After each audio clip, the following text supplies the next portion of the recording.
Un soclage réussi, c'est un soclage qui ne se voit pas.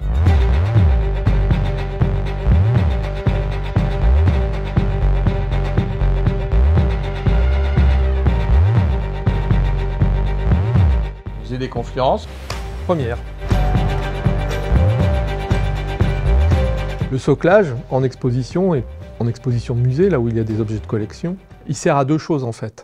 Il sert au maintien de la pièce et de l'œuvre ou de l'objet de collection qu'on va montrer au public. Donc ça va permettre de le positionner correctement et sans évidemment de préjudice à l'objet. Et puis c'est aussi un moyen d'esthétiser la présentation de l'objet.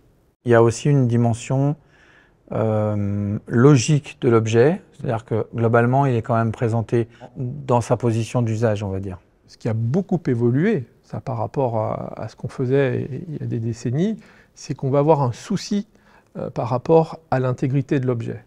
À une époque, vous pouviez trouver des pièces d'ethno où le socle était presque collé à l'objet.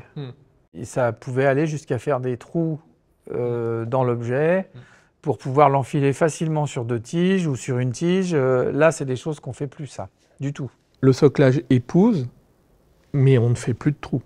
Du tout, du tout. Et puis dans ces configurations-là, le socle était parfois presque aussi important que l'objet.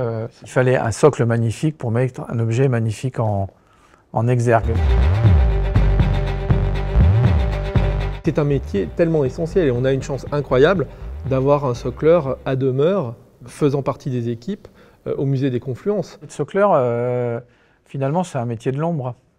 Son travail doit disparaître. Doit disparaître.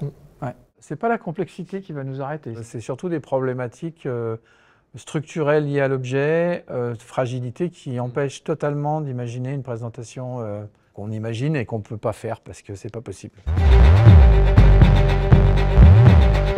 Ça va être une discussion entre la scénographie et l'équipe qui va réaliser le soclage. Après, c'est un travail qui est co-construit avec les responsables de collection. Ils connaissent vraiment aussi les fragilités structurelles des objets. Ça permet d'avancer de façon collégiale. À partir de ça, le socleur va travailler sur l'objet. Donc on regarde ce qui est possible de faire. Ça peut être du soclage très simple avec 3 griffes, 4 griffes et des choses qui viennent très légèrement prendre l'objet, comme des soclages plus morphologiques avec la pièce de métal qui fait en sorte qu'on fait disparaître le socle. Un soclage réussi, c'est un soclage qui ne se voit pas.